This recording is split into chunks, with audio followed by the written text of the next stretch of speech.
کیا ماؤں نے لال جنے تھے؟ کیا دھرتی نے انسان دیکھے تھے؟ آج تک دنیا ایسا بادشاہ نہ دکھا سکی جو 22 لاکھ مربع میل پہ حکومت کر کے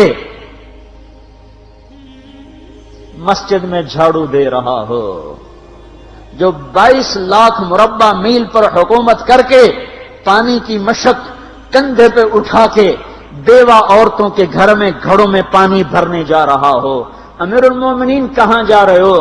فلاں اماں کے گھڑے میں پانی بھرنے جا رہا ہوں، فلاں کے گھر میں پانی بھرنے جا رہا ہوں۔ 22 لاکھ مربع میل پہ حکومت کر کے دھرتی نے ایسا بادشاہ نہیں دیکھا جو اونٹ چراتا پھر رہا ہو، اور جو بیت المال کا اونٹ گم ہوا، چولے کو باندھا اور دوڑ لگائی، آگے احنف بن قیس ملے، ارے کہاں جا رہے ہو امیر المومنین؟ کہ تو بھی آجا، بیت المال کا اونٹ گم ہو گیا ہے، مل کے تلاش کریں۔ پتہ نہیں کتنے مسلمانوں کا اس میں حصہ ہے۔ دھرتی ایسا بادشاہ نہ دکھا سکے گی، نہ دکھا سکے گی، کوئی ایسا آیا ہی نہیں ہے کہ جو اتنی بڑی سلطنت کا مالک ہو اور کیکر کے درخت کے نیچے بغیر پہروں کے سو رہا ہو۔ یہ ہمارے چھوٹے چھوٹے حکمران، ووٹوں کے ذریعے سے کرسیوں پر بیٹھنے والے، ان بے وقوفوں کے آگے بھی پہرے، پیچھے بھی پہرے، دائیں بھی پہرے، بائیں بھی پہرے، اوپر بھی پہرے، ان کی گاڑیاں بھی بلٹ پروف، یہ پھر بھی ڈرتے ڈرتے جا رہے کہ انہوں نے ظلم کیا، یہ اپنی ذات میں خوف زدہ ہو گئے۔ عمر نے اپنے نام کے ساتھ فاروق کا لقب آپ نے کہا عمر فرق بین الحق والباطل، عمر وہ عمر ہے جس نے حق اور باطل میں فرق کر کے دکھا دیا، اس لیے یہ فاروق ہے، اس نے حق اور باطل میں فرق کر کے دکھایا، یہ فاروق ہے۔ حسن بصری فرمایا کرتے تھے اپنی محفلوں کو عمر کے ذکر سے سجاؤ۔ حضرت عائشہ فرمایا کرتی تھیں عمر کے تذکرے کیا کرو کہ جب عمر کا تذکرہ ہوتا ہے تو عدل کا تذکرہ ہوتا ہے، جب عدل کا تذکرہ ہوتا ہے تو اللہ کا تذکرہ ہوتا ہے۔ کہ ہم عائشہ رضی اللہ تعالیٰ عنہا فرمایا کرتی تھیں اتنے بڑی سلطنت پر حکومت کرنے کے بعد اللہ کی راہ میں جانے والے مجاہدین کے گھر گیا کھڑا ہوا ہے، دروازے پہ دستک دے رہا ہے، بیٹی کوئی بازار سے سودا لینا ہو تو مجھے بتاؤ، تیرے گھر والا تو اللہ کی راہ میں ہے، میں تمہارے گھر کا سودا لے آؤں، کیا کیا چیز چاہیے؟ تم نے اپنے خامند کو خط لکھنا ہوگا، تم تو لکھنا نہیں جانتی، مجھے بتاؤ میں تیرے خامند کو تیری طرف سے خط لکھوں۔ اماں تیرا بیٹا اللہ کی راہ میں گیا ہوا ہے، مجھے بتا میں تیرے بیٹے کے نام تیری طرف سے خط لکھوں۔ اتنی بڑی جس کے سامنے قیصر اور کسرا زیر و زبر ہو گئے، کج کلا، وہ زمین میں جا کے تہ خاک میں وہ سارے ہیرے لال جواہر، وہ زمین میں لوٹ پوٹ کرنے والا، کسرا کے تخت کو توڑنے والا اور روم کی طاقت کو توڑنے والا، آل ساسان کی طاقت کو توڑنے والا اور نوشیروان کے خزانے مدینے میں لانے والا اور خسر و پرویز کے خزانے مدینے میں لانے والا اور رومت الکبرا کے خزانے مدینے میں لانے والا خود اپنے کرتے میں 14 پیوند لے کے چل رہا ہے۔ 14 پیوند کے ساتھ کرتا ہے، مہینے میں 1 دن گوشت کھاتے تھے،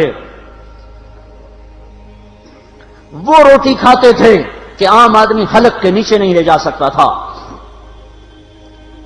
ہے سال کی ابتدا اس شخص کی شہادت سے ہوتی ہے جس کو اللہ نے وہ عزت دی۔ آپ نے کہا میرے 2 وزیر آسمان میں، 2 وزیر زمین میں، آسمان پہ جبریل اور میکائیل میرے وزیر ہیں، زمین پر ابو بکر اور عمر میرے وزیر ہیں۔ آپ فرمایا کرتے تھے ابو بکر عمر اگر کسی بات پہ جمع ہو جائیں تو میں ان کے مشورے کے خلاف کبھی نہ کروں گا۔ ابو بکر تیری مثال ابراہیم کی ہے، عمر تیری مثال نوح علیہ السلام کی ہے، ابو بکر تیری مثال عیسیٰ علیہ السلام کی ہے، عمر تیری مثال موسیٰ علیہ السلام کی ہے۔ آپ مسجد میں آئے، آپ کے دائیں طرف ابو بکر تھے، بائیں طرف عمر تھے، آپ اندر آئے اور کہا دیکھو اسی طرح قیامت کے دن ہم اٹھیں گے کہ میرے دائیں طرف ابو بکر ہوگا، میرے بائیں طرف عمر ہوگا اور ہم ہاتھوں میں ہاتھ دیے ہوئے اٹھائے جائیں گے۔ اور ایک حدیث میں آتا ہے اور میرے قدموں سے بلال کو اٹھایا جائے گا جو نکلتے ہی اذان دے گا، جس کے اسلام لانے نے اسلام کو اونچا کیا، جس کے اسلام لانے نے باطل کو پست کیا، جن راہوں سے عمر گزر جائے شیطان وہ راہیں چھوڑ دیتا تھا۔ عرفات کا میدان تھا، 1.25 لاکھ مقدس ہستیاں سامنے ہیں۔ میرے نبی نے فرمایا اس وقت میرا اللہ میرے سب صحابہ پہ فخر کر رہا ہے اور عمر بن خطاب پہ خاص طور پہ فخر کر رہا ہے، خاص طور پہ فخر ہو رہا ہے، عمر بن خطاب پہ خاص طور پہ فخر ہو رہا ہے۔ میرے بعد کوئی نبی ہوتا عمر ہوتا۔ عمر، میں نے رات جنت میں محل دیکھا، ایک اینٹ موتی کی، ایک یاقوت کی، ایک زمرد کی۔ میں نے پوچھا یہ کس کا ہے؟ کہا گیا ایک قریشی کا ہے۔ میں نے کہا میں قریشی ہوں، اتنا خوبصورت محل ہے، میرا ہی ہوگا۔ جب جانے لگا تو فرشتے نے کہا یہ آپ کے غلام عمر بن خطاب کا ہے۔ وہ کیا مبارک لوگ ہیں کہ جنہیں نبی کے گھر میں قبر نصیب ہو، ایک طرف ایک ساتھی، ایک طرف دوسرا ساتھی، جن کو نبی کے دو پہلوؤں میں جگہ ملی ہو۔ وہ کیسے عظیم، وہ کیسی عظیم ہستیاں، اتنی بڑی سلطنت کا مالک اور اتنے بڑے عدل کی نشانی بن کر مدینے میں مسجد میں بیٹھے رو رہے ہیں۔ امیر المومنین کیوں رو رہے ہو؟ کہا دجلہ کے کنارے کتا بھی پیاسا مر گیا تو پوچھ تو عمر کی ہوگی، فرات کے کنارے کتا بھی پیاسا مر گیا تو پوچھ تو عمر کی ہوگی۔ راتوں کو پہرے دیے جا رہے ہیں، راتوں کو خبرگیری کی جا رہی ہے۔ مدینے کے باہر ایک خیمہ ملتا ہے، چند بچے ملتے ہیں جو رو رہے ہیں۔ ایک عورت ہانڈی چڑھا کے ڈوئی پھیر رہی ہے۔ پوچھتے ہیں بہن یہ بچے کیوں رو رہے ہیں؟ کہ یہ بھوک سے رو رہے ہیں۔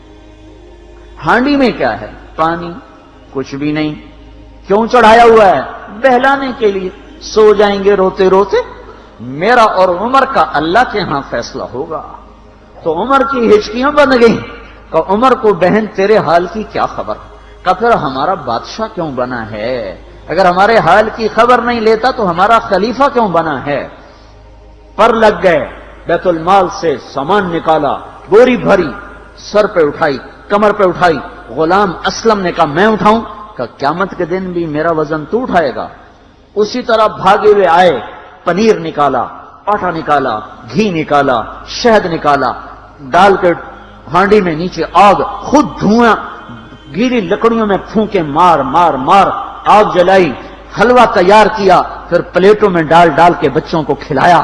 وہ عورت کہنے لگی کاش عمر کی بجائے تو خلیفہ ہوتا۔ تو یہ نہیں کہا کہ میں ہی عمر ہوں، میں ہی عمر ہوں۔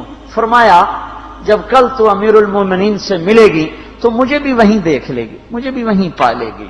پھر وہاں بیٹھ کے دیکھتے رہے، اٹھ کے چل دیے۔ بچے ہنسنے لگے، کھیلنے لگے تو اپنے غلام سے فرمایا میں نے انہیں روتا دیکھا تھا، میرا جی چاہا میں انہیں ہنستا بھی دیکھوں۔ 22 لاکھ مربع میل پہ اسلام پھیلا کر حکومت اس سے بھی بڑے علاقے میں لوگوں نے کی۔ چنگیز نے اس سے زیادہ فتوحات کی، محمود غزنوی نے اس سے زیادہ کی، سکندر تیمور نے اس سے زیادہ کی۔ پر فتوحات کر کے یوں خدمت کر رہا ہو، پانی بھر رہا ہو، اونٹ چرا رہا ہو، امامت کرا رہا ہو، 14 پیوند لگے کپڑوں کے ساتھ خلافت کے تخت پر بیٹھا ہوا ہو، یہ دھرتی میں پھر کوئی نہیں آئے گا۔ ہے نماز میں خنجر لگا، نماز پڑھاتے ہوئے 27 ذوالحج، 27، 28، 29 یکم کو انتقال ہوا۔ یکم محرم موت کے آثار گہرے نظر آئے۔ بیٹے کو بلایا کہ بیٹا جاؤ اما عائشہ سے پوچھ کے آؤ کہ عمر اپنے ساتھیوں کے ساتھ دفن ہونے کی اجازت چاہتا ہے۔ امیر المومنین کے لقب سے بات نہ کرنا، عمر کہنا، عمر، اب میں امیر المومنین نہیں رہا۔ جب وہ پوچھنے گئے تو حضرت عائشہ رو رہی تھیں۔ انہوں نے عرض کیا اما جان میرا باپ اپنے ساتھیوں کا پڑوس چاہتا ہے۔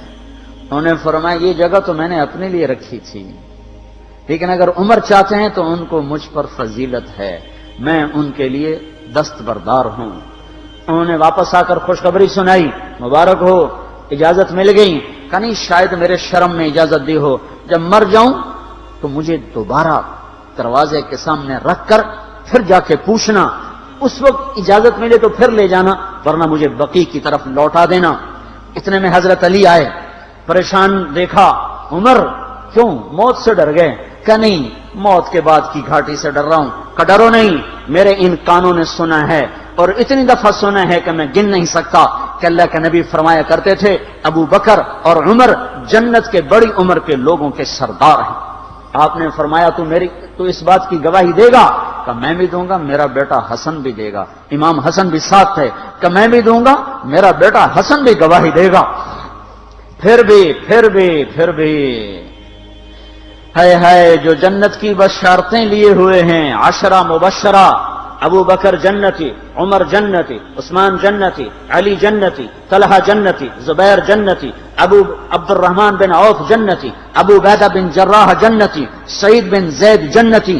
آپ نے نام لے کر گنے، نام لے کر گن کر کہا، سنو ابو بکر جنتی ہے، عمر جنتی ہے، عثمان جنتی ہے، علی جنتی ہے، طلحہ جنتی ہے، زبیر جنتی ہے، سعد بن ابی وقاص جنتی ہے، عبد الرحمن بن عوف جنتی ہے، ابو عبیدہ بن جراح جنتی ہے، سعید بن زید جنتی ہے۔ میں ان سے راضی ہوں، لوگوں ان کا حق پہچانو، میں ان سے راضی ہوں، میں ان سے راضی ہوں۔ پھر آپ نے فرمایا اگر تم نے ان کے بارے میں کسی ایک کے بارے میں بھی دل میں بغض لے کر مر گئے، اور تم نے اتنی بندگی کی تھی کہ سوکھ کے کانٹا ہو گئے تھے، روزے اتنے رکھے تھے کہ پیٹ کمر کو لگ گیا تھا، سجدے اتنے کیے تھے کہ تمہارے ماتھے اور گھٹنوں پر پتھروں جیسے نشان پڑ گئے تھے، اتنا کچھ کر کے ان 10 میں سے کسی ایک کا بغض لے کر اگر تم مر گئے تو اللہ تمہیں منہ کے بل جہنم میں گرا دے گا۔ لوگوں میں ان سے راضی ہوں، ان کا حق پہچانو، جن کو اللہ بھی رضا کے پروانے دے رہا ہو، جن کو اللہ کا رسول رضا کے پروانے دے رہا ہو، جن کو وزارت کا شرف مل چکا ہو، نبی کے پہلو میں قبر جن کی بننے کا اعلان ہو چکا ہو، وہ موت پر کیا کہہ رہا ہے؟ موت پہ کیا کہہ رہا ہے؟ اپنے بیٹے سے کہا میرا سر زمین پہ ڈال دے۔ ان کی گود میں سر تھا عبداللہ بن عمر، تو انہوں نے گود سے ہٹا کر پنڈلی پہ رکھ لیا، یہاں رکھ لیا۔ چلے گئے، کیا کہہ رہا ہوں سنتے نہیں ہو، زمین پہ ڈال دو۔ تو انہوں نے زمین پہ ڈالا تو اپنے چہرے کو مٹی میں رکھ دیا اور ایسے ملنے لگے اور کہنے لگے، اے میرے رب، اگر تو نے عمر کو معاف نہ کیا تو عمر ہلاک ہو جائے۔ ویل لک یا عمر ولامک ان لم یغفر لک ربک، عمر تیری ہلاکت ہے اگر تیرے رب نے تجھے معاف نہ کیا۔ یہ کہتے کہتے کہتے جان دے دی۔ 22 لاکھ مربع میل میں اسلام کو زندہ کرنے والا، این حالت نماز میں زخم کھا کے گرنے والا، مطلوب مصطفیٰ، وزیر مصطفیٰ، جنت کی خوشخبریاں لے کر پھر موت پر یوں کہہ رہا ہو، اللہ تو نے معاف نہ کیا تو میرا کیا بنے گا؟ کیا بے طلبی ہے۔ ان کے بیٹے خلافت کے اہل، ان کے بہنوئی سعید بن زید 10 مبشرہ میں سے دونوں کے نام کاٹ دیے، کہ یہ 6 ہیں جن سے اللہ کا رسول راضی تھا، جس کو چاہو خلیفہ بنا دو، جس کو چاہو حکومت دے دو، نہ میرے بیٹے کو ملے گی نہ سعید بن زید کو ملے گی۔ کسی نے کہا شوشہ چھوڑا، آپ کا بیٹا بھی تو بہت قابل ہے، اسی کو بنا دیں۔ تو اسے تو طلاق دینا نہیں آتا، حکومت کہاں سے چلائے گا؟ یہ ایک واقعہ کی طرف اشارہ کیا ہے۔ اس کے پیچھے ایک واقعہ ہے جس کو انہوں نے یاد کر کے فرمایا، وہ تو طلاق دینا نہیں جانتا، وہ حکومت کیا چلائے گا؟ حالانکہ بڑے صحابہ میں عبداللہ بن عمر کا مقام ہے۔ ہے جنازہ صہیب رومی نے پڑھایا، دروازے کے سامنے لا کے رکھ دیا گیا، سب لوگ جنازے کے ساتھ کھڑے ہو گئے، عبداللہ بن عمر اکیلے آگے گئے، دروازے پر دستک دی تو اما جان میرا باپ عمر بن خطاب دروازے پہ حاضر ہو چکا ہے، اندر آنے کی اجازت چاہتا ہے۔ تو عائشہ رضی اللہ تعالیٰ نے اپنی چادر کو اٹھایا اور روتے ہوئے باہر نکل گئیں۔ پھر لوگ اندر داخل ہوئے، قبر کھودی گئی، قبر کھودتے ہوئے عبداللہ بن عباس بھی قبر کے کھودنے میں شریک تھے۔ تو کہتے میرے کندھے پہ کسی نے ہاتھ رکھا، میں نے پیچھے مڑ کے دیکھا تو علی رضی اللہ تعالیٰ عنہ کھڑے رو رہے تھے اور فرما رہے تھے مجھے پتا تھا تو یہیں آئے گا، یہاں تیرے سوا کوئی نہیں آ سکتا، کہ میں نے ایک دفعہ نہیں کتنی دفعہ میں نے اللہ کے نبی سے یہ بات کا تکرار سنا، میں ابو بکر اور عمر، اس کا اتنا تکرار سنا ہے میں نے کہ مجھے یقین تھا یہیں آئے گا، تو اور کہیں نہیں جا سکتا۔ میرے بھائیو غفلت سے باہر آ جائیں، یہ دھوکے کا گھر، یہ مچھر کا پر، یہ مکڑی کا جالا، یہ دنیا کہیں ہمیں ہلاک نہ کر دے۔ ان لوگوں کو سامنے رکھ کے زندگی گزارو جنہوں نے اللہ کو راضی کیا، اس کے رسول کو راضی کیا، کلمہ حق کو بلند کیا، خیر کے ذریعہ بنے، شر کے مٹانے والے بنے، اور دنیا میں مرنے کے بعد بھی ان کے تذکرے ہدایت کا سامان بنے، ان کے تذکرے روشنی کا مینار بنے۔ ان کے پیچھے چلو، مغرب کے اندھیروں کی طرف مت دوڑو، وہاں تو سورج بھی ڈوب جاتا ہے، مغرب میں تو سورج بھی ڈوب جاتا ہے، اور تمہیں پکار کے کہتا ہے مغرب کی طرف نہ آنا، ادھر اندھیرا ہے، میں یہاں گم ہو گیا، تم کون سا سراغ ڈھونڈنے آئے ہو؟ دوڑو اللہ اس کے رسول کی پاک زندگی کی طرف، اس کے پاک صحابہ کی زندگی کی طرف، جن کو اللہ نے مرنے سے پہلے جنت ہاتھ میں دے دی، جنت کی بشارت دے دی۔